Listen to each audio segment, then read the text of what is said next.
হরে কৃষ্ণায় রাধে রাধে। 11ই সেপ্টেম্বর 25শে ভাদ্র বুধবার শ্রী শ্রী রাধাষ্টমী ব্রতের উপবাস। শ্রীমতী রাধারানীর শুভ আবির্ভাব তিথি। প্রত্যেকে অবশ্যই রাধাষ্টমী ব্রত পালন করবেন। নিজে পালন করুন এবং অপরকে রাধাষ্টমী ব্রত পালন করতে উৎসাহিত করুন।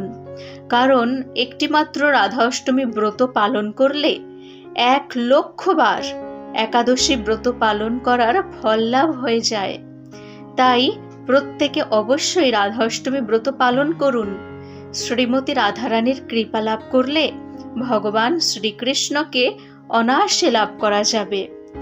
ভগবান শ্রীকৃষ্ণের অন্তরঙ্গা হ্লাদিনী আনন্দ প্রদায়িনী শক্তি স্বরূপিণী হলেন শ্রীমতী রাধারানী। রাধারানীর কৃপা আমাদের আগে প্রয়োজন।